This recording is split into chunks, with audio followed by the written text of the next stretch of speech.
we welcome all our eminent guests.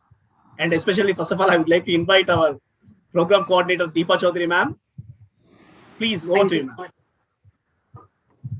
Good evening, everyone. I welcome you all to our today's session for this evening, which is India's war against COVID-19, and our theme today is importance of the public health infrastructure.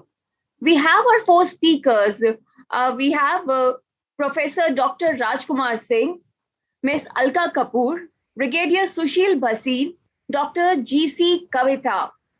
I welcome all our eminent speakers and all our attendees to this warm session today, the importance of the public health infrastructure. I am Deepa Chaudhary, your host for this evening, and let's all look forward to a healthy, fruitful discussion. May I now invite our first speaker, Professor Dr. Rajkumar Singh. He is the Dean, R&D and HOD, Department of Commerce, School of Management Sciences from Varanasi. Dr. Rajkumar, you're welcome on our session today, and we look forward to have your insights on our today's evening session, importance of the public health infrastructure. Over to you, sir. Thank you. Thank you very much, ma'am. And first, I would like to express my gratitude to Dr. Raja Rao, sir, for inviting me in this panel discussion on the importance of the public health infrastructure. And you have chosen a very, very pertinent topic, India war against, I like this term. Actually, this is really a war, which we have never fought, which entire world has never fought. And when such kind of disaster management is required, it becomes a very challenging task for any country, any nation. See, in our ancient Ayurvedic text, Charak Samhita, there is a sloka which is called Dharmartha Kam Mokshanam Arogyam Moolam Uttamam. The meaning of this sloka is health is a very essential root cause to fulfill all our duties, that is dharma, earning money, the artha, desires, fulfillment, that is the kam, and mokshanam is the salvation. So this is the importance of health. And as we know, before COVID, India was known to be the topmost healthcare destination in the world. And the concept of the healthcare tourism were rising because we are having the efficient doctors and our cost of treatment was the least in the entire world. So people from different part of the world were coming to India. And no doubt, in this current situation, this has damaged the image. There are so many reasons. And this can happen to any country. India is a country of 135 per population, and it is not possible to give the emergency treatment facility for everyone. But anyway, we have left somewhere, and we have to see that what are the root causes. See, this is not preparation of one day. If you go through some statistics, I will share with you, India's spending on the healthcare is around just 1.5% of the GDP, which is one of the lowest spending on the health. It should be between 5 to 10% looking to the country like India. Now we are spending too much because we don't have that kind of thing. And what happens?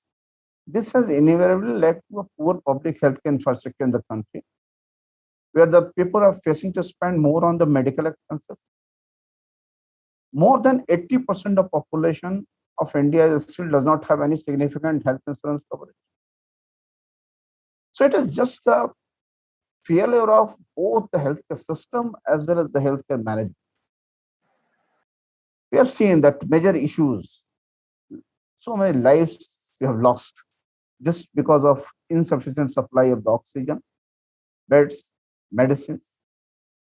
So whatever strategy has to be drawn in present deliberations of all the panelists, this should not be just confined to this wave because scientists are expecting the other waves also. So we need to separate the COVID healthcare with the general healthcare infrastructure, because human body is there and there may be so many problems. The major challenges first is that we are not having the sufficient COVID hospitals and even the COVID wards in the but we are having the capacity. I live in Varanasi. You must have heard about the BHU. Recently, DRDO, Defense Research Development Organization, they have developed a 750 bed hospital within 2 weeks. We can do that. Only thing is the priority. Only thing is the determination. Only thing is that we should have that kind of thing. With 8.5 hospital beds per 10,000 population, this is one of the lowest situation we are having. Just 8.5 hospital beds per 10,000 population and 8 physicians per 10,000 population. So now we can understand what the situation is. And if you see the ICU beds in the government hospital, this is also very insufficient. Just 0.55 bed per 1,000 person. And this is the real problem which we are facing. And that's why if initially the things are being checked out, the home quarantine is the best solution. But that is on an initial, not at all. Because when the situation will go worse, you need the ICU. We are having the insufficient COVID specialist doctors. I would like to mention one of my personal experience. My brother-in-law and I also suffer from COVID. Here I have seen that with the allopathic medicines, the combined treatment of the Ayurvedic medicines has worked a lot. I was having the problem of the congestion later on, and there I used the Ayurvedic medicines and it has given the benefit. So we need to work on that holistic system of medicine where the allopath and the Ayurveda, with the help of the Ayush, we can work together. Likewise, the insufficient supporting staff is there. This is again creating so many problems. We have to prepare on that. So far as the oxygen aspect is concerned, this has been one of the most challenging dimensions. Production were low, no doubt, but basic issue which I have seen is the physical distribution mismanagement, and many people have misused that and sold the oxygen on very high prices. You know this very well, 40,000, 50,000 percent. But now government has taken consideration all these things. Government is doing. Today I have read in the newspaper that now UK has doubled the capacity of 1,000 metric ton of oxygen production per day. And this is required everywhere. Likewise, the medicine is concerned. We have seen that the black marketing of the remdesivir and so many other medicines are not available in the market. Because companies are making this medicine in a general way. And for this, they need to expand their capacities.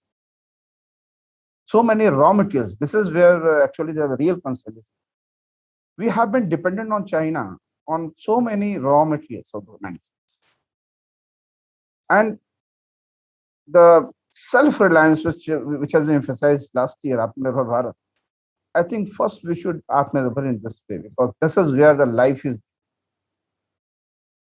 Ventilators are insufficient. Inadequate ambulances were there. Now the ambulances fleets are increasing, but this will take time. This is not the thing which can be done within one time.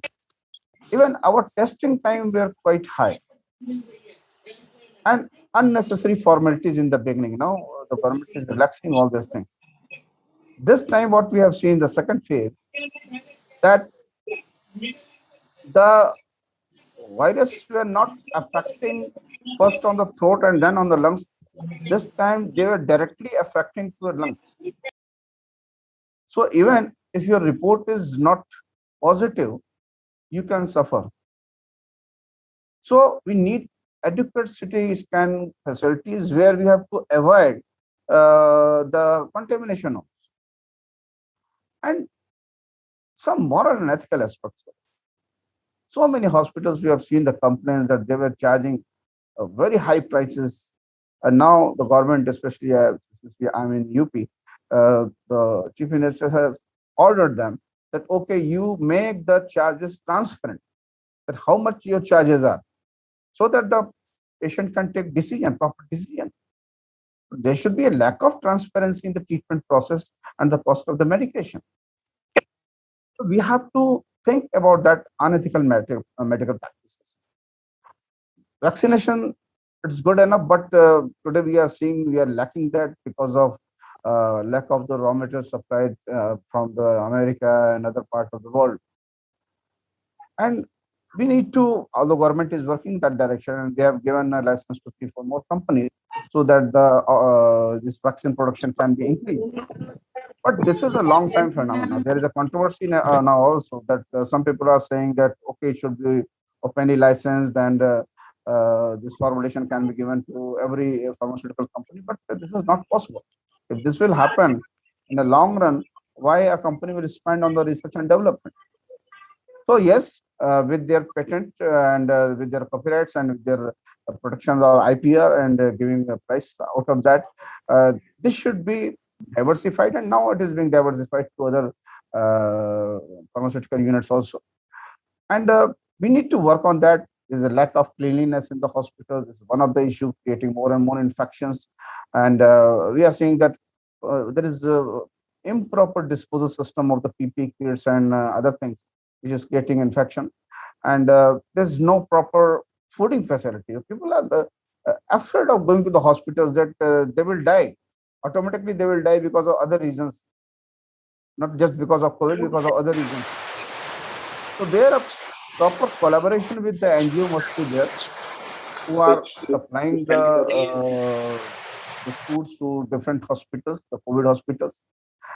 And what in this phase we have observed that the COVID has spread in the rural areas.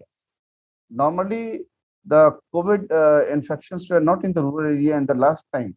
But what happened, especially in the UP, Bihar, and Jharkhand, what my observation is, majority of people, as we all know, they live in the cities like Delhi, Mumbai, Gujarat, cities of Gujarat for their livelihood. So every year they come back to their villages at the time of Holi. So and all these areas were affected badly. So when they came from that places and in a state like UP, where the panchayat election was there, they stayed there for a longer period of time, and this has created the spreading of the infection in the rural areas, which is a very dangerous thing, very dangerous thing. Even in my village, I have seen so many casualties. And the rural infrastructure of the healthcare is very poor, we all know. And we need to work on that. I think every 20 kilometers, there should be a proper COVID hospitals with a proper bed. And as we all know, that primary healthcare centers are very important. That primary health infrastructure is very important because in the beginning of the symptom, the things are being treated properly, the things will not grow. And within 7 to 8 days of treatment, the things can be controlled. We need to think in that direction. And very, very essential is the medical waste management. That is going to be another dangerous thing for us. There is a very poor public communication on the given number of the hospitals. If you try to phone on those numbers, they were not taken. So people should be made accountable for that. Because the rumors, misinterpreted communications, the communication gap, this is creating more problem. And we are suffering less from the pandemic, more from the infodemic. Lot many informations, rumors are spreading on the WhatsApp, and through that misinformations, we are taking the wrong decision, we are spreading wrong rumors. There should be a proper facility of the telecounseling for the patients in the, especially in the remote area or the old age people who cannot come to the hospitals. And I think India is one of the emerging power in the IT sector. Why there cannot be a virtual platform on which we can track where the beds are, where the oxygens are, where the medicines are, where the vaccines are, through the apps. And this can be done, and this should be done. It may take some time, but for future, the kind of havoc and things which has been created in this phase will not emerge. We can take the help of the modern technology like robotics and drone delivery systems and all these things. So far as the communication is concerned, what I've seen, as I've told you, that infodemic is one of the major issues, and we should work on that 12C model, that communication impartiality, the content clarity, the cautiousness, the cleanliness focus, the contamination awareness, the confusion avoidance, the conflict management, confirmation of the news, the common man involvement, because without the support of the public, this cannot happen, because public support is very essential. And we have been careless. We should accept this. We have been careless, and that's why we are suffering today.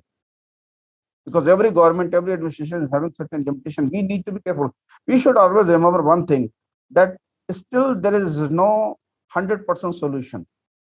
Only one solution is that is how we are saving ourselves to the physical distancing, to the social distancing precautions, to the mask, and by sanitizing ourselves. The coordination, the cooperation, and courtesy to the coronavirus. We need to work more on the fear management from the negative perceptions. So many negative perceptions are being generated, and here the role of the psychotherapist comes. At present, I was just reading an article that doctors and health workers are suffering from a lot of stress. We need to work on their stress management, because ultimately they are the people who are going to deliver us the healthcare service. And above all, the morality and ethical values are very important, because we have worked on healthcare infrastructure development. We will work on that, but most important is the human values development. The human has shown the most inhuman face in this time. Ruthlessly, they are looting and they are doing what not. And this is, we should be ashamed of being a human being. And we should work on that collectively, because this is not, I was just reading yesterday that in Nepal also it has been spread. Even in Pakistan, the case is increasing. So it is not the issue of one country. This is the issue of the entire humanity. And country like India, we have always believed in our ancient traditional system of the Vasudhaiva Kutumbakam. Vasudhaiva Kutumbakam means the entire world is like family. In Vedas, it has been clearly mentioned that Sarve Bhavantu Sukhinah, Sarve Santu Niramaha, Sarve Bhadrani Pashyantu, Ma Kashchid Dukbhav. May all become the happy, may none fall ill, may all see the auspicious everywhere, may none everyone feel sorrow. This is what our ancient Indian philosophy is there. India is a great nation, and Indians are the most brave people. So I am of firm confidence that with our understanding of the problem and carefulness, very soon India will come out of this crisis. Thank you very much for providing me this opportunity. Thank you. Thank you so much, Doctor, for your insights. And I see we have a very serious topic today for our discussion. And the seriousness I could see with the disappointing factors that has been highlighted are deficient infrastructure, manpower, unmanageable patient load, the quality of services, and high out-of-pocket expenditure. Something that I really liked about was that we are suffering less from pandemic and more from infodemic. The role that media has played and humanity has taken a backseat. I am sad to say that very well said, and we cannot shy away from this, so we cannot deny it at all. So coming to our next speaker, she is the principal of Modern Public School, Shalimar Bagh, New Delhi. May I welcome Miss Alka Kapoor to share her views, please. Ma'am Alka Kapoor, welcome to our today's session to share your views about our theme today, importance of the public health infrastructure. And I'm thrilled to see a lot of our attendees. We have total 52 attendees, and I guess there are many from a modern school, and I have students who are writing their names, Purvi Mathur, we have Arnav Gulati and Tanmay, and kids from 5th standard, 4th standard, and 6th standard, 3rd standard. Adi Jain, welcome all, welcome all. And I'm super excited to see all the kids joining us. And I'm sure their parents are listening there too. And all are awaiting and excited to hear from their principal. So a big applause. I said, warm welcome to our next speaker, Ma'am Alka Kapoor. We would love to hear from you. Over to you, please.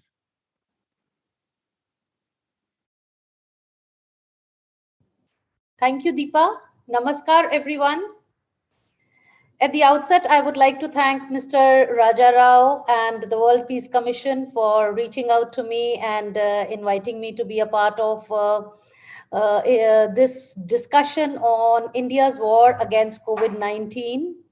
It's a matter of honor to share the platform with such high experience and reputed people.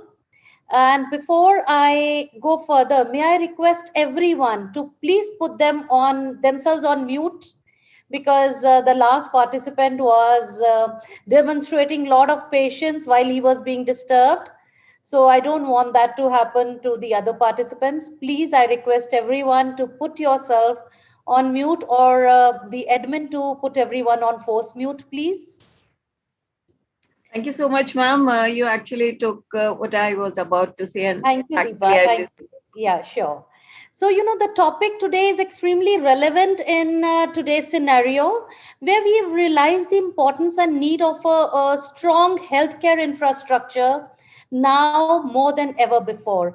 And I believe myself and Dr. Rajkumar Singh, we are almost on the same page. So you will be seeing some repeated emotions coming in.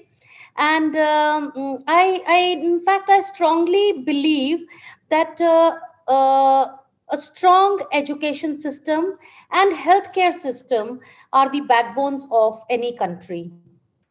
So, the COVID-19 outbreak has made the world realize and appreciate the importance of healthcare system, and that is why we are all here to discuss. Otherwise, the same was being done by experts and policymakers. So, as we need a robust healthcare system, one that is fully equipped and battle ready, because the disease poses a huge threat in today's increasingly interconnected and interdependent world.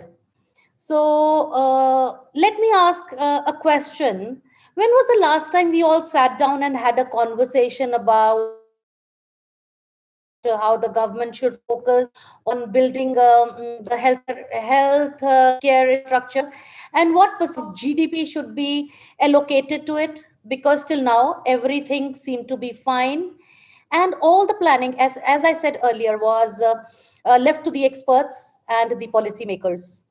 My dear friends, my dear students, we are amidst a pandemic which has occurred after 100 years. The last pandemic was the cholera epidemic in the mid-19th century, the Spanish flu that we have discussed many times, which made people and the governments all over the world realize the importance of public health. The growing awareness that germs caused diseases, and the consequent investments in public health system involving sanitation and disease surveillance played a bigger role in improving the expectancy of life in the 20th century. Before the pandemic, there were not many complaints with the Indian healthcare system. In fact, people from all over the world traveled to India to get their treatments because they believed that India has one of the best medical facilities at affordable prices. And actually, India was catering to its 136.64 crore citizens, plus the foreign nationals before the crisis. I've been visiting hospitals, and all the time I used to be swollen with pride that so many foreigners coming to India. And the answer used to be yes, the healthcare is dependable here. Sonam Gupta. Yeah, I request everyone to please be muted. Thank you. So, India also has one of the largest pools of healthcare professionals.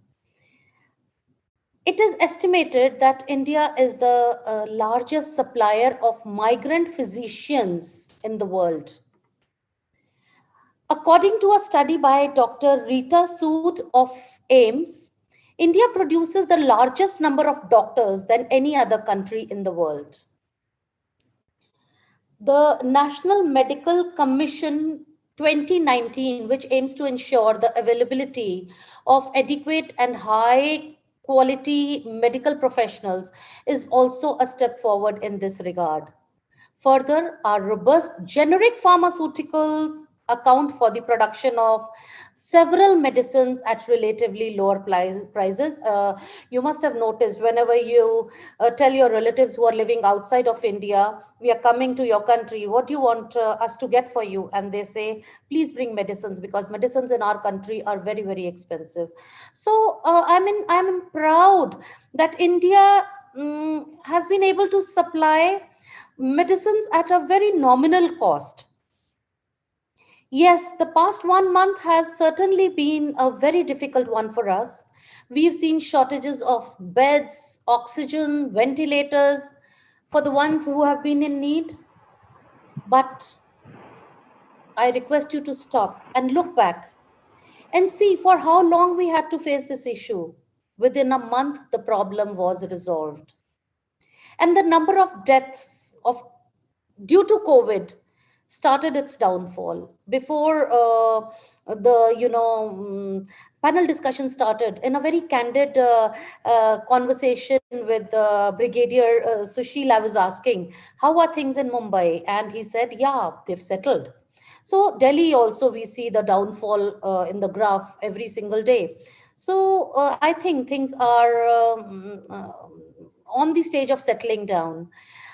Does this not say anything about the resilience of our healthcare infrastructure?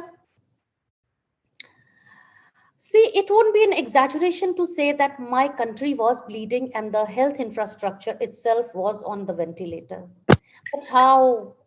Now it's back on its 2 feet. Catering to the needs of its citizens, the vaccination drive has already started. I read as per the India Spend, which is the country's first data journalism initiative. On March 17, India completed 7% of its target 60 days into the vaccination drive, up to 3% exactly a month ago. The overall target is 500 million people by July 2021, which makes it 4% hike. That amounts to 20 million people. You know, apart from this, India is also exporting the vaccines to its neighborhood countries free of cost. Countries like Bhutan, Nepal, Seychelles, Afghanistan, Bangladesh will be receiving the vaccine from India. As far as the healthcare infrastructure in India is concerned, we cannot ignore the fact that the population of our country is more than the population of many countries put together. And the problem is that majority of the population here is uneducated and illiterate. It's painful that even in the 21st century, we have to educate people to maintain health and hygiene through hoardings and campaigns by spending millions of rupees, which could otherwise be utilized in uplifting the health infrastructure. And the worst is that even today they are living in denial. I say it with confidence and conviction because I have a fleet of domestic helpers in my house and none of them want to take the vaccine. These people give you all justified reasons for not wearing a mask or sanitizing their hands frequently, thus contributing to the hike in the number of cases. Having said that, it's on record that even a superpower and an educated country like the United States of America also became helpless during the pandemic. And I think the entire world swears by the health infrastructure of the United States. We all know what happened in Italy. Trust me, I was in Italy and I went through an embassy on an educational tour to sign an MOU. And over there, a colleague who was suffering from stomachache could not get treatment. And for 3 days, we were running to the hospitals in Rome. And it was very painful for me to see how people were getting the treatment there. And that is the day I resolved, come what may, I will never leave India and settle abroad, because at least in India, we have good doctors and we have medical treatment available to us even in the middle of the night. Over there, they would give tokens and the patient would have to wait for 4 to 5 days, even for getting medicine for maybe acidity. So, the infrastructure in India certainly is better than many, many countries. Uh, in Italy, in United States of America, we all saw how people were left to die on the streets. And the reason is that these are not usual times. These are times of a pandemic, times that people have not seen in the last 100 years, as I said. The second wave of COVID-19 in India is, according to me, a humanitarian crisis more than a healthcare crisis. As Dr. Rajkumar Singh rightly said, people were ruthless in demonstrating any kind of value system. People started holding and black marketing of the essentials for survival, be it oxygen or medicines. People actually played a havoc with the safety protocols. India, who's one of the leading producers of medical oxygen, has become dependent on other countries. It's a shame. And it's all because people were hoarding. People were black marketing. As on date, India's supply of medical grade liquid oxygen is higher than its demand, even then. Due to lack of cryogenic tankers, it is not reaching the patients. Isn't it a shame? People did not come forward for plasma donations to save lives. As much as I totally appreciate the fact that according to WHO, the doctor-patient ratio should be 1:1,000, whereas in India, it is currently 1:1,456. But I would repeat, we are a developing nation and we have come a long way, are on a road to success. So I insist that it is not a reason to feel hopeless at this particular time. You may agree with me, you may not agree with me. However, there is no limit to attaining perfection. So what are the solutions for ensuring a better future? First and foremost, there should be no brain drain. The fact is that the best Indian minds move out of our countries and occupy prominent positions in hospitals as heads of departments, because in other countries, they are paid well. Doctors should be paid well. Recently, I saw a notification of interns being offered rupees 3,000 a month in Himachal to work in COVID wards. It's so discouraging for people who want to take up this profession. Then the role of the citizens, as Dr. Rajkumar said, is of paramount importance. People in our country have a split personality. They don't support the government and its endeavors. They just want to criticize. They don't vote. They just blame. They don't want to take the vaccine. They cut corners when it comes to paying the taxes. The government has been pleading to people to stay indoors, but they don't listen. Government hospitals, I don't think people depend on the government hospitals, and their quality certainly needs to improve. Then why doesn't the government think of public private partnership? And government must support that. In urban areas, large hospitals could be set up on a public private partnership basis. For instance, recently in Punjab, government announced in Mohali public private partnership tender on a revenue sharing basis, which the Max Hospital chain won, and they created a super speciality center. So countries like UK and Australia too have their own approach towards PPPs. The World Bank also correctly notes that India has adopted more comprehensive service delivery PPPs, and I think this is one idea. And as Dr. Rajkumar Singh said, we should come up with apps which also tell us about the availability of beds, the way we now there is an app for vaccinations. It is thus evident that the private sector is the bedrock of our health infrastructure, and it must be supported.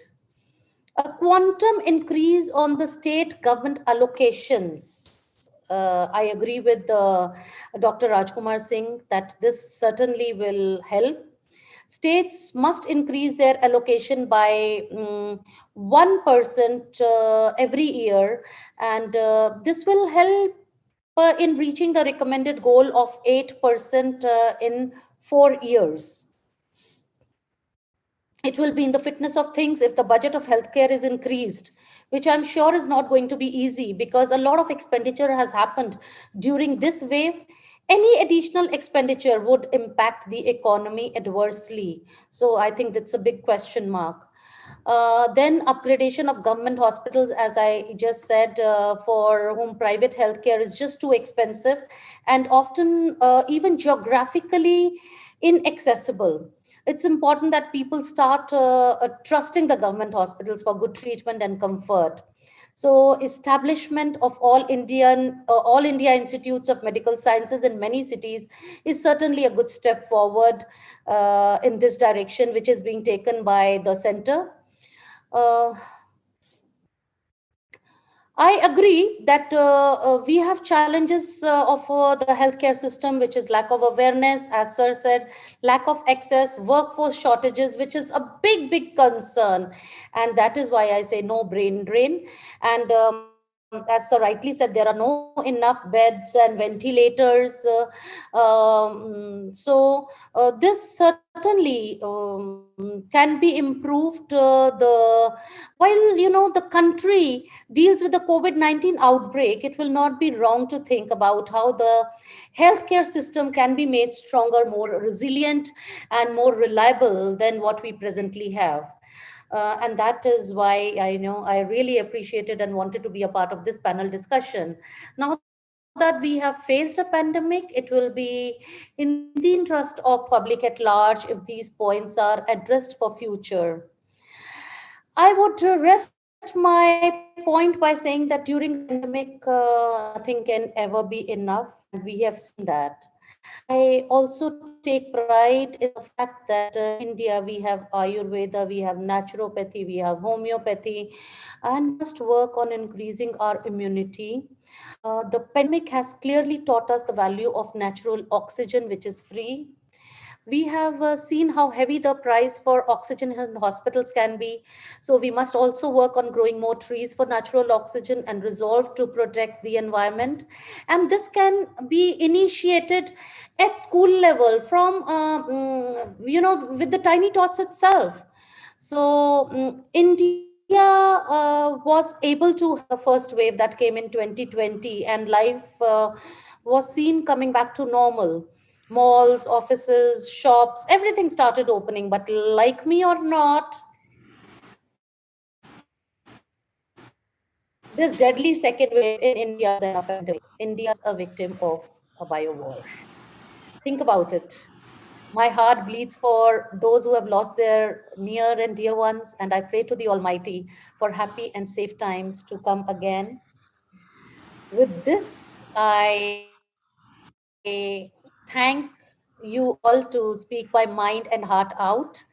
To all of you, over to you, Deepa. Much, ma'am. It was, I would not say it was a pleasure. It was, you showed us the mirror. In fact, as I very much said, that we cannot deny these facts. The flaws of our public infrastructure, our health system, our brain drain now should be stopped, of course, as you mentioned, showing us that India is victim by war. Today, I will not to any one of us that it was a pleasure to hear your view, in fact, because these views are the bitter truths of our country, of our system. So, as Professor Dr. Rajkumar Singh said, Atmanirbhar Bharat, first we should be in this field. So, that is probably the need of the hour. And pandemic has taught us many lessons which should be incorporated as part of our lifestyle. Thank you, Deep. So, coming to our next speaker, he's of the view that we have made our corporate and now The only moon you love it. Sabi, hey, see, may today give me bojo. may I request may I request all the attendees to mute themselves other than the speaker, please. Thank you so much. Else we'll have to mute everyone. So, and I was saying that our next speaker is of the view that we have made our corporate and bureaucratic systems secure with salaries, daily allowances, pensions, etc., but left our villager to fend for himself and his family. So, our next speaker is a soldier turned educator. He's a keynote speaker and author. May I welcome Brigadier Sushil Bhasin to share Thank his you. views. Yeah, thank you, Deepa. Thank you, Mr. Rajarao, for inviting me here. I'm very happy to be here today to be taking part. Now, I'm going to deviate a little. I do understand that there is a crisis, and this crisis is, as already brought out, once in a lifetime type of a thing that we have seen. And even the pandemic 100 years ago was a very different variety. And this pandemic is a unique one. Now, having said that, I think India as a country did very well in the first part. And till about December, I found a report written by a US doctor and a scientist who said that India had handled this much better than many other developed countries. And one felt very proud. But the second wave has hit us very badly. No doubt that the government has been found lacking in certain actions which are delayed or not taken. As Alka ma'am brought out, I think it's a very, very important fact, and I personally say that political blaming each other and all was taking precedence, is still taking precedence. But every individual Indian has also contributed to the crisis because of our lack of responsibility and ownership, which certainly needs to be looked into. So if I was to say that what you do for future, the first thing is let's wake up the ownership quotient of everyone. Whenever a crisis comes, it brings with it a surprise element. Always a crisis comes suddenly, it was not planned. And so was pandemic. Nobody planned it, nobody anticipated it, nobody predicted it. And whenever there is a crisis, small or big, it breaks a pattern. There's a pattern which is going on, that pattern gets broken and things are imbalanced. And when all this happens, it also raises a level of hopelessness. So what I have decided to do is, instead of talking about the medical infrastructure that everyone is talking about, I will go on to say that yes, when you say Atmanirbhar, let's go to the Atma. Let's see what can I do? Whatever the crisis, the whole world has had the same crisis, but everyone has responded differently. How do you respond to a crisis is very, very important. In the same family, if there are 4 people suffering from COVID, there is one who's smiling it away, there's one who's crying all the time, and many people have landed up in the hospitals and died not because of COVID, but because of heart attack, because of panic, because of the fear of what's going to go wrong. So here today, I'm going to be talking about what can you do to survive in any crisis. Whatever be the crisis, can you survive and even thrive? So I have a 7-point formula which I'm going to be talking about. Okay, and so I'm going to tell you 7 things of what you can do. And I'm very happy there's so many students here today, and particularly they will find this very, very enlightening. So the first thing is embrace reality. Jo hai, so hai. That is what Gita says. Now don't live a life that you think you should be living. Live a life that is. जो आज का reality है. Let's by that reality, right? If Corona has come, we have not done anything about it. I can't do anything about it. Let me embrace the reality and work on, not complain and crib about. We wish, but we can do nothing about it. The point is, focus on what you have and not what you should have had. I've got a very nice story here that in 1970, when the NASA launched its aborted moon mission, Apollo 13, there was a very good example that the NASA mission control had a huge problem on their hands. Oxygen explosion had taken place, and there was hell to play, and getting messages after messages from the spacecraft that this is not functioning, that is not functioning, and all that, and there was crisis. So the NASA mission control, Jenny Kranz, what he said, he just sent a message to them that don't tell me what is not functioning, just tell me what is okay. And he only focused on what was functioning and ignored what was not functioning. Can we all look at our lives like that? Focus on what you have, don't focus on what you don't have. And that will use the Christ like nothing else. Focus on what you can control on. What is, if you can't control something, ignore it. Just wish it away. Because if there's traffic jam, I can't do anything about it. So might live in that traffic jam and learn how to live within that traffic jam and still succeed.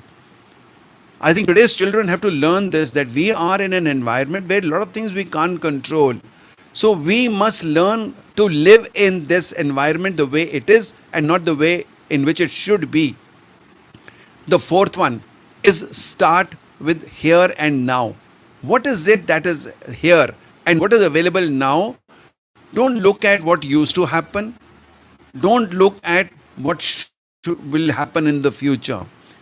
What I can do today is to look at anything that is happening right now. And that will take you miles away. My next point is on a very, very good formula for life. E plus R is equal to O. E is event, R is response, and O is outcome. This is a formula which makes your life happy. Event plus response is equal to outcome. I normally explain this with the help of the incident that happened in 2008 when the terrorists from Pakistan attacked Mumbai. And all that was happening was, or rather, and what was happening, everyone was talking about what's going wrong. Okay.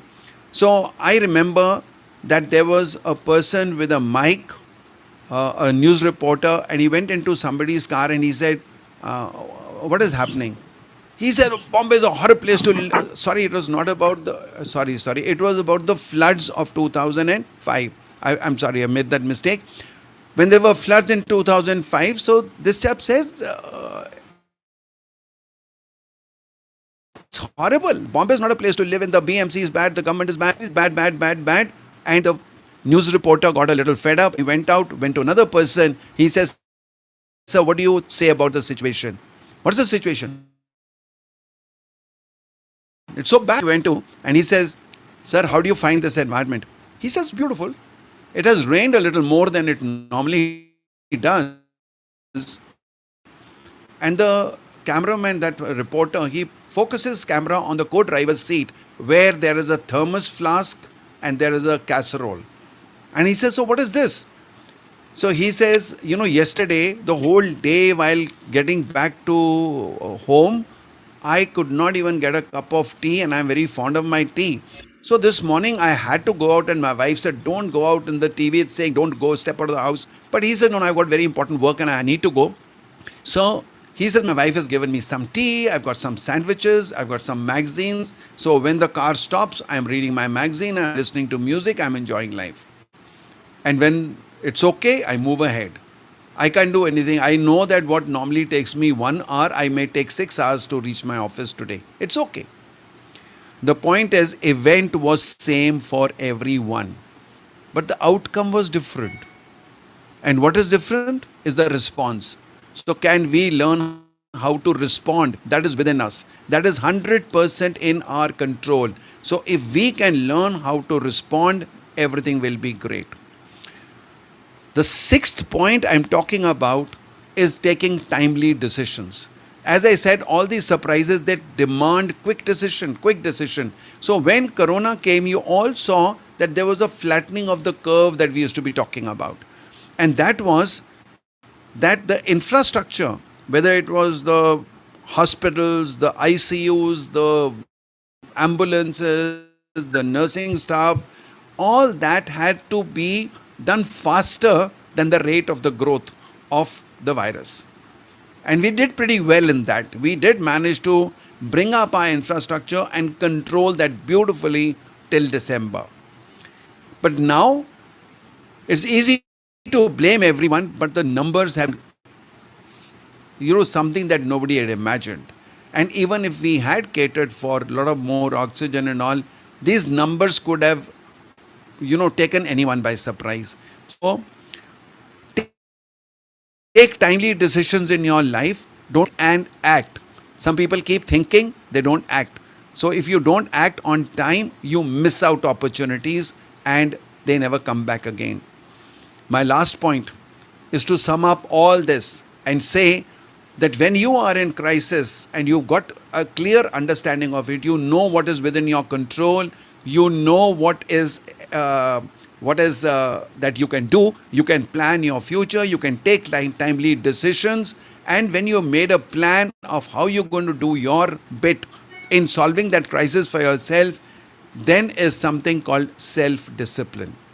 Because all things done, if you are not disciplined, then nothing will happen. And what is self-discipline? And that's something I love to talk to students about. A lot of students here today, please write down on a piece of paper what I'm going to tell you. Self-discipline is doing what you ought to do, and we all know what we have to do. Our parents, our community, our religion, our law of the land has told us what to do. We know it. Doing what you ought to know, even when you don't feel like doing it, and when there's nobody watching you. Doing what you ought to do, even when nobody is watching you, and when you don't feel like doing it. So with that, I will say that notwithstanding whatever the crisis is, notwithstanding whatever the lack of infrastructure is, can we all individually take the responsibility, look at becoming self-reliant. आत्मनिर्भर बनना है तो स्वयं पे कुछ काम कीजिए. Let's work on our individual self. Let us become responsible citizens who are with a small story. No, it's already 6:52. No, I think I'll forget that story because I've taken my time. Thank you very much. So much, Brigadier. It was wonderful to hear these 7 golden rules from you, and embrace the reality, focus on what you have and should have had, focus on what you can control and still succeed. Start with here and now, live it day by day. Even E plus R equal to O, and your timely decisions, don't miss out that opportunity. Opportunity doesn't come back. And 7, last of all, sum up all of this: discipline, self-discipline. And what you said, self-discipline is doing what we ought to do, in fact, in the corporate world, because many of you do not know, I belong to the corporate world. I work for a German automotive firm. So what he has said about self-discipline in our corporate world, we call it integrity. Is it not, sir? Yeah, exactly. But We integrity, this is beyond that. See, anyway, we won't debate that. But it is beyond, because this is implementing that integrity. Integrity is a part of self discipline. Self discipline is more than just integrity. Very well said. Thank you so much. It was indeed wonderful to listen for you. And I'm hearing you and sharing the screen with you for the first time. It's my pleasure. Thank you so much. Thank you Welcome. so So at least I made you say it's a pleasure. much. Thank you, thank you, thank you. So I welcome her to our next speaker. She is a counseling psychologist. She is Dr. G.C. Kavita. Ma'am, I welcome you for our today's session, Importance of the Public Health Infrastructure. Over to you, please. Very good evening, and thank you, Ms. Deepa and Dr. Raja Rao and World Peace Commission for this wonderful opportunity. It's real pleasure listening to Professor Dr. Rajkumar and Madam Alka Kapoor and Brigadier Sushil Basin G for the most insightful and the informative talk. I think I just pulled out a Mool mantra from the whole conversation. I think let us pull up the ownership quotient of everyone rather than doing a blame game and finally landing nowhere. And thank you so much, Brigadier Sushil G, for this wonderful thought. I think I'm pretty excited. Just not a counseling psychologist, I'm also the India COVID Action Network Mental Wellbeing National Coordinator. I mean, being in this for the past 1.5 years now, I see what kind of mindsets have been changing with the pandemic and how people are responding and then how things are really happening. Probably before I just start talking about like what do we really need, what kind of infrastructure do we really need to really pull in this pandemic, I think my first thought goes to the 3 stories. I think later I'll try to pull in an insight from these 3 stories and then probably move ahead. One story I know, probably let me start with a very positive story, bringing in some removing little graveness from the whole conversation. I happen to be one of the caretakers for a COVID patient here at Hyderabad. This gentleman who was in his 70s. I mean, I know the way he has. I know the mindset like this gentleman has, and in dealing the situations and handling the situations and responding to the situations. When he was tested COVID positive, then I just said like, "How are you feeling now? Like, are you really panicking?" He said, "No, nothing. Don't worry. We have people to take care." And there is so much that I need to do from my side rather than depending on the medical faculty for this. So he was put in the hospital for 3 days, and then he was put in ICU on day 1 because of a CT scan.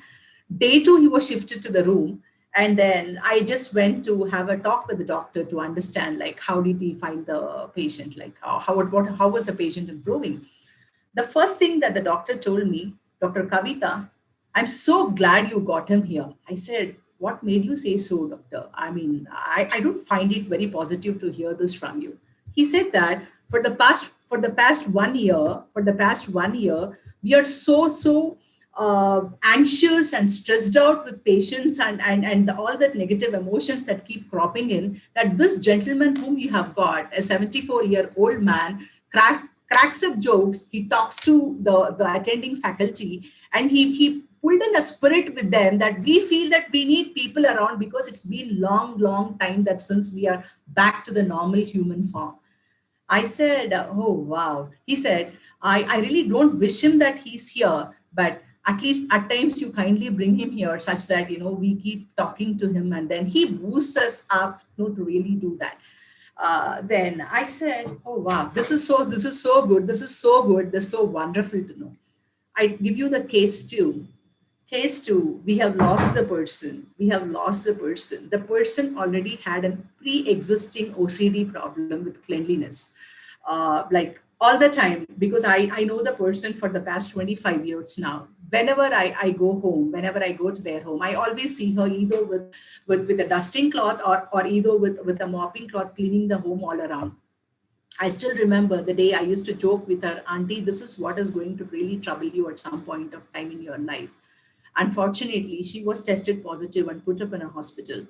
And eventually, all of us know very well, like the kind of, how difficult it is to get a bed and all those things in the hospitals at this point of time. So she could get into a very government hospital, a very normal hospital, with a very, I wouldn't call it a clean kind of rooms setup. So, and she didn't eat anything because the room was not clean. She didn't go to the bathroom because there was nothing no intake at all. And she passed away because of this. This is case 2. Case 3. I know a lady like who's a lot anxious for every small thing in her life. It could be the smallest thing possible. There is already an anxiety problem existing in the person. The person never, never taken any efforts to get it corrected from the medical expertise, and then she passed away. The moment she got to know that she was tested positive, that itself was enough for her to actually, get into a very critical condition. The reason why I narrated these 3 stories, let me tell you, because most of us, when we talk about the infrastructure, we talk about the physical infrastructure dimensions. We talk about all the infrastructures required for the diagnosis, the treatment, and when a patient is admitted, we talk about all that. But we have totally forgotten the mind dimensions or the mental infrastructure, what we need to really possess at this point of time. I thought I'm going to talk about the mental infrastructure, what a person actually needs, what a person actually has to do. And I'm totally with Brigadier Sushilji on this, like the 7 core principles of how to lead a life. I think most of the times in a critical situation like this, which it's a global pandemic, it's a global psychological experiment of lockdown or staying isolated or staying away from people, that none of us know like how to really look into it. But with the given situations, with the given limitations, like what exactly or what best we should be doing is something that what we need to look out. So let me today talk about the mental dimensions or the mental infrastructure that is actually required to overcome this pandemic, or to conquer this pandemic, rather put it in that way. So to cite a small story once again, I love stories, so I keep narrating them often. I'll give you a very small example. You wake up in the morning, you get into your balcony, you see beautiful flowers blooming in your pots. There's a nice fragrance that comes out of those flowers. You see the birds chirping, you hear the birds chirping in the sky, and you get to see the aroma of coffee brewing in the kitchen, probably early in the morning, right? And then somebody gets you a cup of coffee and puts it on your table, and you are with your newspaper as usual, because most of the Indians do have a newspaper along with the morning coffee or tea. That's we're hardwired for that. So you want to do that, and suddenly your child or something happens, and this cup of coffee, what you are expecting, it just slips off, and then it falls down on the floor. It gets splattered. Tell me something. What is your focus on? Is the focus on all the beautiful things that what you have seen, or is the focus on the sounds, beautiful sounds you have heard in the morning? Is the focus on that aroma that has actually given you the satisfaction of having the coffee? Do you all agree with me or not? The moment you start getting the aroma of coffee from the kitchen or from whichever space, 50% of your thought of having the coffee is satiated at that point of time. So you forget that, you forget the senses, you forget all the beautiful things that what you have experienced through your senses, and what you actually focus on is that spilled coffee on the floor, and your mood is off for quite some time. And this is the mindset of every human being, for that matter, especially in a crisis like this. There is an anxiety, there is a stress, there is a death anxiety that is there in the people, because most of the people, we feel that anybody who goes to hospital will die. But is this what is happening? Recovery rate is quite huge. Why are we forgetting that at this point of time? And why is it the majority are able to recover, and why is it few are dying? Is it because of lack of oxygen? Is it because of lack of treatment? Or is it because of the person not responding? Who is responsible for a patient's response? Is it the doctors or is it the patient himself? If we have to think it, yes, I would say that definitely there is a percentage of responsibility on both of them. But don't you think that taking an equal ownership quotient of what exactly we are in, can't we really come out of it if we think positive that this too shall pass? This too shall pass, and I'm going to come out of it very successfully. Don't you think that we would definitely come out of any big crisis in this world? And haven't we come out of big crises earlier in the world? You forget about the pandemic. Pandemic is a cumulative thing. How about our own lives? How many times have we successfully come out of the biggest crisis? How many times have we come out of the times when there was a huge financial crisis? How many times have we come out of when there was a huge emotional crisis? How many times have we come out of when we had a physical ailment? How many times have we come out of it? If we just sit and think, we would understand the mental dimension. What we had at that point of time, was so negligent because we have seen the world as a better space. With the pandemic having hit the country, the mental dimension of us has become a cumulative attribute to the mental dimension of the country. Do you all agree with me or not on this? So most of us, we become more sick, not because we are sick. We have become more sick because we have seen the world becoming sick. Don't you think it's time that we start changing the mental dimension of what we are? Don't you think it's time we start relooking at things, start relooking at the positive aspects of life? And yeah, there are issues. I don't deny that. I absolutely don't deny that. I totally agree with Professor Dr. Rajkumarji on the various aspects. And let us talk about the mental health dimension here to add up something here. And how many, I tell you, there has been few stats that has come up.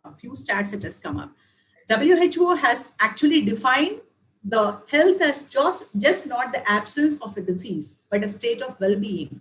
How many of us are really in a state of well-being?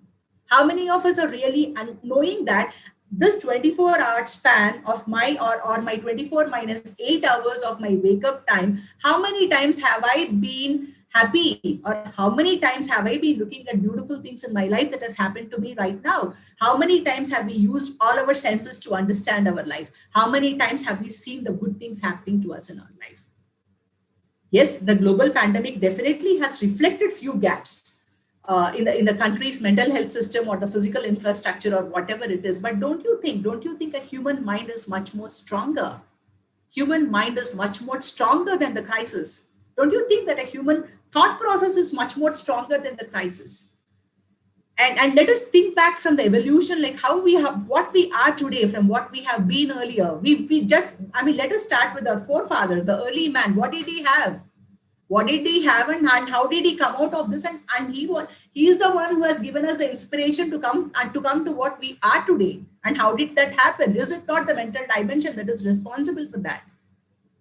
This is time. We don't deny there are problems. We don't deny there are issues. We don't deny there would be infections. But what we have to deny is what is our mental infrastructure to really face this crisis, and what is our mental dimension to really face this crisis. This is so important. Let me tell you, doctors, we don't blame the medical faculty here. 1.5 years with the PPE kits on for 6 hours because you cannot reuse the PPE kit. Imagine a situation, a person who's inside sweating down, treating the patients for 1.5 years. What would be the mindset of the person? He's a human being at the end of the day. Let us forget that he's a professional. Let us remind ourselves that he's also a human being. And how long can a person stay positive in the most demanding situation? So as patients, if we start looking at the whole dimension with more a positive approach and give them the confidence that, yes, as a patient, I am going to be all right. My mental dimension is going to support your treatment. Don't worry about it. Tell me, I'm definitely sure that at least there is 10 to 15% of the cases we are losing out. They would come back. They would come back to life. the pre-existing mental conditions or pre-existing problems what we have as a person, because mental health is a stigma. To talk about mental health is a stigma in our country, not only in our country, but many developing countries. We hate to talk about that problem. We never appreciate that because we think that he's a lunatic, wo pagal hai. Somebody is going to a doctor, we think wo pagal hai, isliye he's gone to a mental health specialist. What we fail to understand, you don't need a mental health specialist, but how much are you staying healthy? How much are you well-being? How much are you in a state of well-being in a 24-hour span? How much are you looking at? So let me give you a few tips on like how do you really be happy and how do you stay happy in this given situation, because this is important. There are lapses. I tell you, there is no word called perfection. Let me be very honest with you. If there was a word called perfection, you all remember, we all used to watch a TV called Dynara in black and white. I think I was a kiddo then. That small little black and white TV called Dynara. If Dynara felt that was the best TV, he would have never come out with a new model. And once in 3 years, we keep changing the TVs. Does it mean that the TV that has been produced earlier was not perfect? Does it mean that? There is never an end to perfection. All we need to think is we need to grow. How much effort are we putting to grow and how much effort? It is a cumulative responsibility. It is the ownership quotient has to definitely increase. We cannot put everything on either the system or on the policies or on the government. Not possible. We need, how much are we disciplined? How much are we doing to be a part of it? How much are we doing this? I know very well, as Madam Alka was mentioning, I know most of my house help, they don't want to go and take a vaccine because they feel they will die. That is the problem. That is the reality. And they feel that. So how much of effort like we need to put to pull in this, and what is the effort from our side as a community to see that everybody is vaccinated such that the third wave or whatever it is not so impactful as the second wave. Second wave is definitely impacted because the vaccinations has just started and there was nothing much in our control. But when now things are in the control, when okay, there are issues, there are lapses, there are shortage of vaccines, yes, but we'll all overcome that. But don't you think as a responsible person, we need to take, let me tell you, I know a hospital, let me not name the hospital, 10% of the doctors have not taken the vaccine. 28 years, 30 years, 32 years, I'm talking of 32 years. Now they are fighting for that. Now the rule is unless until you go into covid.gov.in, you get registered, you can't get a vaccination, no matter you are a doctor or not. You've been given an opportunity. Why didn't you take then? So where is the responsibility quotient there? Where is the ownership quotient there? I think all of us should understand each one of us is responsible for the situation today. It's just not one thing. Because 130 crore population, it's not easy. And after all, we cannot control a family of 4. One wants one, second one wants one, other one wants one. When it is so difficult to control a family of 4 or 3, is it easy to control a population of 130 crores? Definitely not. But there has to be a self-discipline. There has to be a way of life. And the mental dimension has to definitely stay. Unless until the mental infrastructure is changed, unless until there is a positivity, there is a hope. And you are the person who's going to give confidence to the doctor. Don't expect confidence from the doctor. Please don't. It is your body. Your body responds. Because being a spiritual person, I believe that the energy systems of your body responds much more. There have been many cases when doctors, the medical system said that this person is not going to live, but the person sprang to life with pink of health. There are cases like that. Let us change. Let us come out of all the anxieties. Let us come out of the stress. Let us not think, because let us not put our mind dimension into the cumulative mind dimension and create a bigger chaos in this situation now. It is time each one of us stand strong. Each one of us stay positive. Each one of us in a 24 hours dimension span, think of how many times can we be positive in a day and make a journal of it. Let us keep noting the journal. Let us make a note of all the beautiful things we see in life. Let us have the gratitude. Now I'm talking to you, I'm breathing, there is oxygen coming in. Is it not one big reason for me to be grateful for? Is it not one big reason to be grateful for what I am today? What more reasons do we need?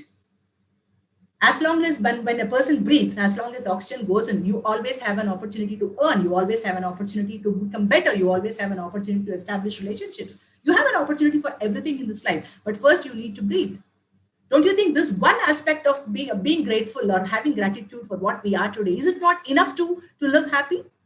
I think with this, let me just end my talk. And thank you so much. And this is such a wonderful time. And it is time that people should start focusing on giving positivity to people and motivate them, inspire them to become better people. And I think it is definitely a cumulative responsibility of each and everyone, irrespective of our profession, our qualifications, and whatever we are. So thank you so much. And it's such a pleasure to be here. And it's lovely to be a part of this platform. Thank you so much. Thanks once again, and namaskar.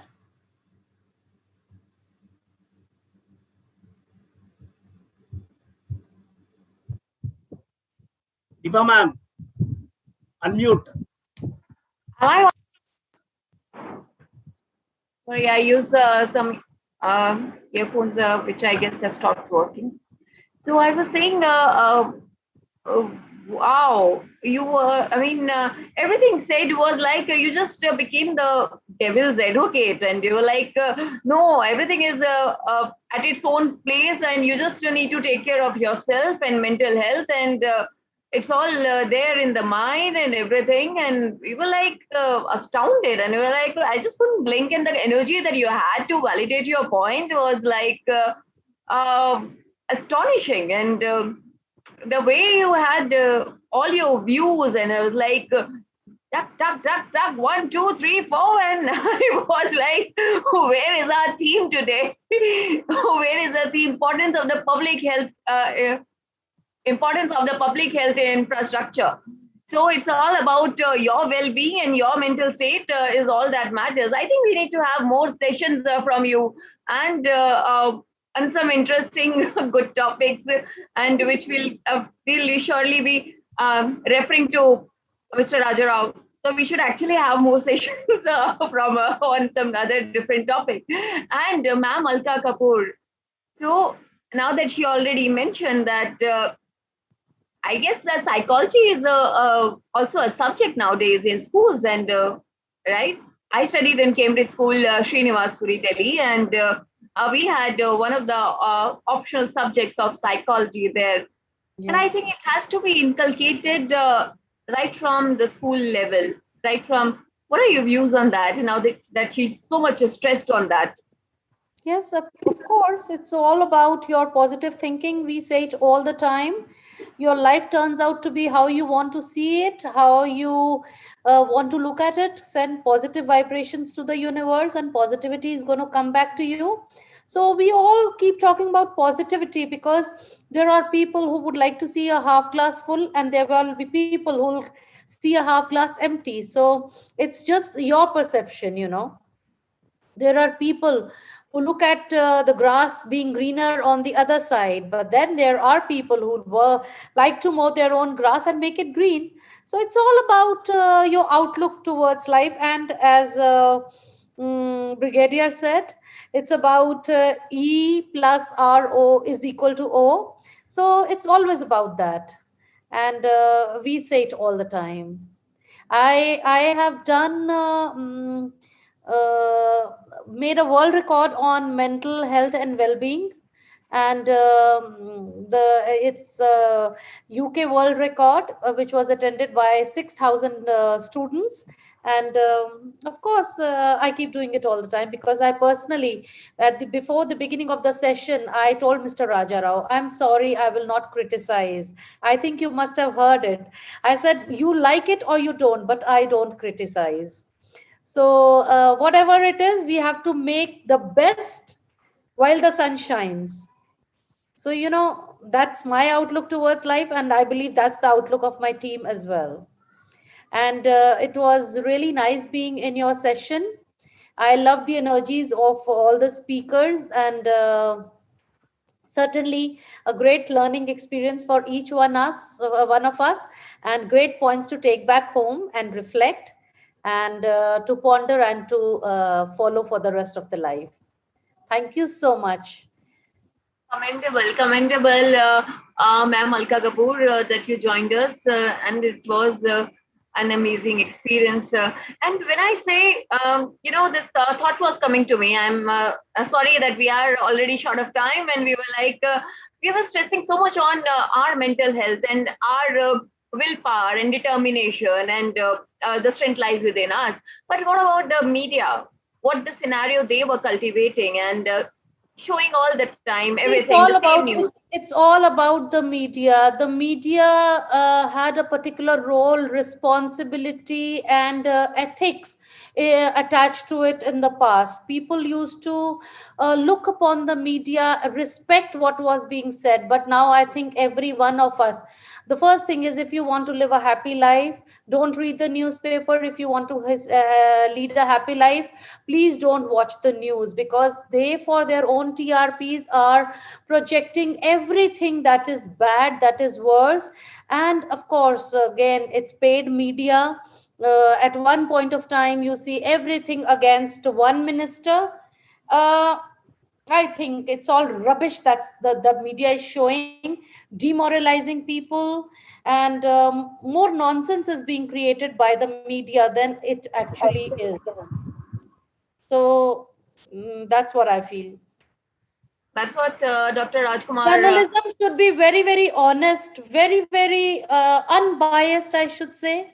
And media has a big role to play in the honor of a country at the international scenario. See, our own media is playing a very, very negative role. Otherwise, as I said, they're trying to create a Trump effect with Mr. Modi.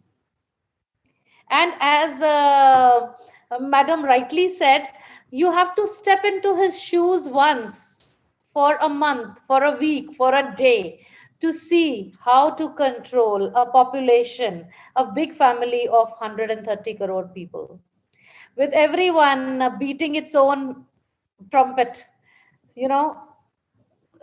I think it's not an easy task. We are the world's largest democracy, and I said the population of many countries put together is one India, and there is a lot of diversity, the rich and the poor. There is so much of gap, and then we are looking for equality when no one wants to shell out money, no one wants to shell out help. I think we have a long way to go. So as I was saying that Dr. Rajkumar already mentioned that we were suffering from pandemic, less from pandemic and more from infodemic. Yes. Yeah, very well. Rightly said, sir. Yes. So now may I hand it over to Mr. Rajarao for his views, please. Sir. Thank you, ma'am. Thank you so much. Really, it's a wonderful session today. I want to thank Professor Rajkumar Singh and Alka Kapoor ma'am, because they have tried to amend the system. They have tried to, they have spoken from the hearts of common people. So they tried to give their best. How can we correct our system?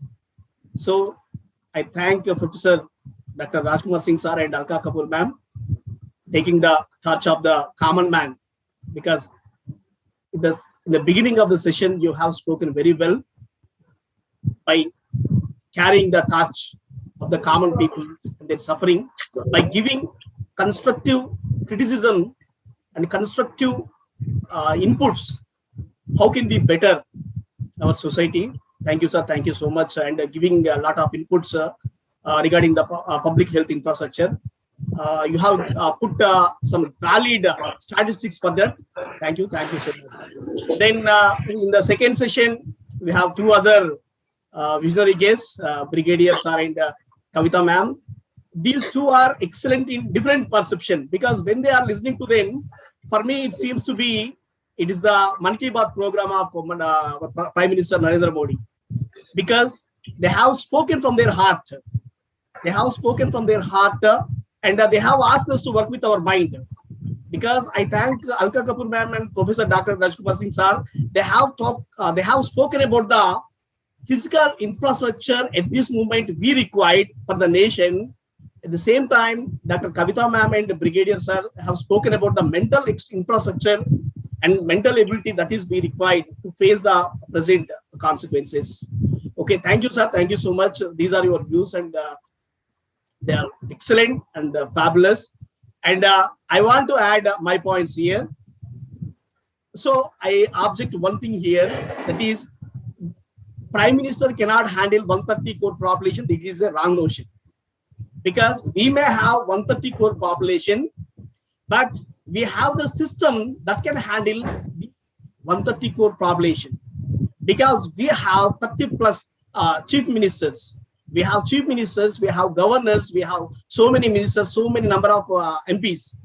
If we are able to utilize our human resources properly, because let me add a point here, mental infrastructure, that should be good, but see the priorities of government. It's not, don't take, if you belong to a particular party, we are not talking about political parties, but we are talking about the priorities.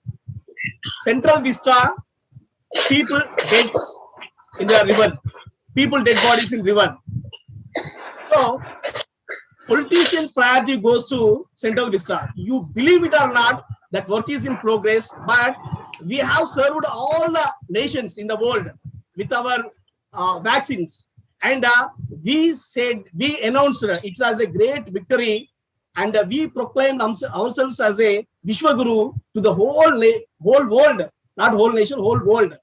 But now we are saying that we are 130 crore population. See, we ourselves stood in the international platform and we announced that we helped and we protected the world from the pandemic. That's what we said. But at this juncture, all politicians are saying that we are 130 crore population, we are 130 crore population. It's not correct, because we may 130 crore population, but we have the system that can help all these 130 crore population, because we have got so many chief ministers, so many governors and MPs to accommodate whatever that are required for these population. But the thing is, we cannot put a plan. We are unable to put a plan. So if the plan comes, and one day comes, that plan comes, maybe it takes 1 or 2 days later, but our government will certainly take a decision to put up a plan to circulate vaccines to these 130 crore population. But if it happens a bit advanced, we can save millions of people. So this is my view, not anyone's view. I don't want to criticize anyone, but here I want to say, I speak on behalf of the people, those who are oppressed. Because the pathetic situation in India is, we cannot even bury the dead bodies. So that's a very pathetic. If you see the river, if you see that river, Ganges, that's very pathetic. If you see the burial grounds, that's very pathetic. So it's good. It's,